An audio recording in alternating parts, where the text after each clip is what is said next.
Hello అండి. Welcome to my channel A to Z Telugu tips. ఇవాల్టి వీడియోలో ఇంట్లో ప్యూర్ ఘీని ఈజీగా ఎలా తయారు చేసుకోవాలో చూపించబోతున్నాను. బిగినర్స్ కోసం. ఒక్కొక్కసారి మనం ఎంతసేపు కవ్వంతో చిలికినా వెన్నపూస అనేది త్వరగా పడదు కదా! ఎలాంటి వెదర్‌లో అయినా సరే వెన్నపూస ఈజీగా రావటానికి నేను కొన్ని టిప్స్‌నైతే వీడియోలో షేర్ చేశాను. మీరు వీడియోనైతే స్కిప్ చేయకుండా చూడండి. వీడియోని చూస్తే మీరే అంటారు ఇంత సింపుల్‌గా నేను చేసుకోవచ్చా అని. అలాగే మన ఛానల్‌ని కొత్తగా ఎవరైతే చూస్తున్నారో ప్లీజ్ ఛానల్‌ని సబ్స్క్రైబ్ చేసుకోండి. అలాగే పక్కనే ఉన్న బెల్ బటన్‌ని కూడా యాక్టివేట్ చేసుకోండి. ఇప్పుడు ఈ నెయ్యిని ఎలా తయారు చేసుకోవాలి? అలాగే బయట పెట్టినా అప్పుడే చేసినంత ఫ్రెష్‌గా ఉండాలంటే ఏం చేయాలో కూడా చెప్తాను చూసేయండి. ముందుగా మనం పెరుగుని తోడబెడతాం కదండీ! దానిపైన వచ్చే మీగడని తీసుకొని ఇలా బౌల్‌లో వేసుకోవాలి. ఇలా 15-20 రోజుల వరకు కలెక్ట్ చేసిన మీగడని ఇలా బౌల్‌లోకి తీసుకోవాలి. ఇలా పెరుగు మీద మీగడతో కాకుండా పాల మీద వచ్చే మీగడతో అయినా ఈ నెయ్యిని తయారు చేసుకోవచ్చండి. పాలని 2 లేదా 3 సార్లు బాగా కాచి చల్లార్చిన తర్వాత ఫ్రిడ్జ్‌లో పెడితే మీగడ అనేది చక్కగా మందంగా కడుతుంది. అప్పుడు ఆ మీగడని తీసుకొని స్టోర్ చేసుకొని దానిలో ఒక స్పూన్ పెరుగు వేసుకొని స్టోర్ చేసుకోవాలి మీగడంతటిని. ఇలా స్టోర్ చేసుకున్నాక ఇప్పుడు నేను చెప్పబోయే ప్రాసెస్‌లోని కూడా దీన్ని తయారు చేసుకోవచ్చు. కానీ పెరుగు మీద కట్టిన మీగడతోనే నెయ్యి టేస్ట్ అనేది చాలా బాగుంటుంది. ట్రై చేసి చూడండి.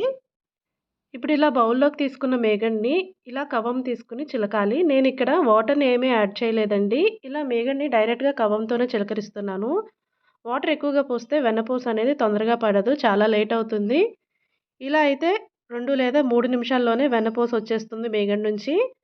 మేగడ్ని ఫ్రిడ్జ్‌లో నుంచి ముందుగానే తీసి బయట పెట్టుకుంటే వెన్నపూస ఈజీగా వచ్చేస్తుందండి. చలిగా ఉన్నప్పుడు, వేడిగా ఉన్నప్పుడు వెన్నపూస రావడం కష్టం అవుతుంది కదా! అలాంటప్పుడు ఏం చేస్తారంటే ముందుగా చలిగా ఉన్నప్పుడు కొద్దిగా వేడి నీరనేది పోసి చిలకరించండి. వెన్నపూస త్వరగా వస్తుంది. అదే హాట్‌గా ఉంటే గనక కూల్ వాటర్‌ని యాడ్ చేయండి. వెన్నపూస ఈజీగా వచ్చేస్తుందండి ఇలా చేస్తే.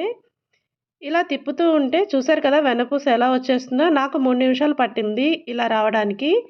మీరు కూడా ఇలా ట్రై చేస్తే ఎన్ని నిమిషాలు పట్టిందో వెన్నపూస రావడానికి నాకు కామెంట్‌లో చెప్పండి. ఇలా వెన్నపూస వచ్చాక కొద్దిగా వాటర్‌ని పోసుకోవాలి. ఇలా వాటర్‌ని పోసి ఒక నిమిషం పాటు అలా ఉంచండి. అలా అయితే మీగడలోని తరకలంతా సెపరేట్ అయ్యి వెన్నపూస దగ్గరగా అవుతుంది. ఆ తర్వాత కవ్వానికి ఉన్న వెన్నపూసని నీట్‌గా తీసుకోవాలి.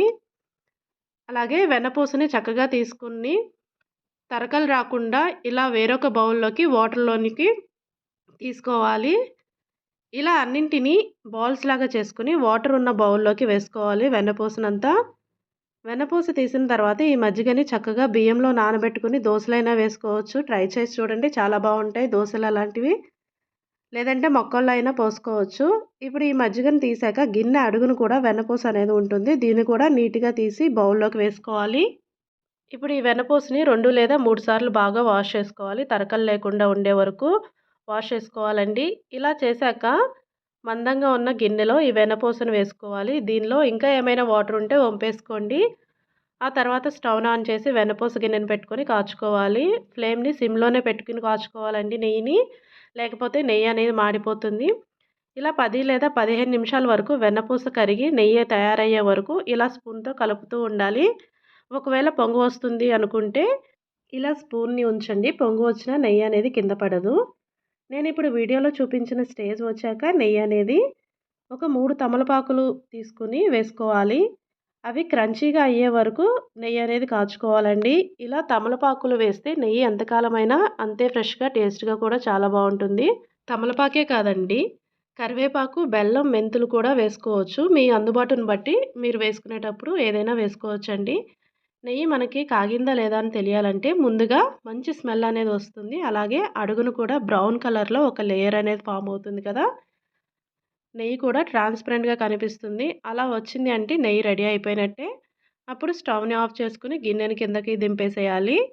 ఇప్పుడు ఇది చల్లారాక మీరు ఏ బౌల్‌లో అయితే వాడుతున్నారో నెయ్యిని ఆ బౌల్‌లోకి ఫిల్టర్ చేసుకోండి. అంతేనండి చక్కటి గుమగుమలాడే నెయ్యి అనేది రెడీ అయిపోయింది. ఇప్పుడు ఫిల్టర్ చేసాం కదా!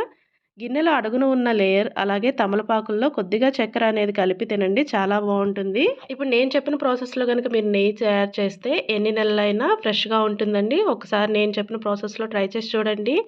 అలాగే మీకు వీడియో ఎలా అనిపించిందనేది కూడా నాకు కమెంట్‌లో చెప్పండి.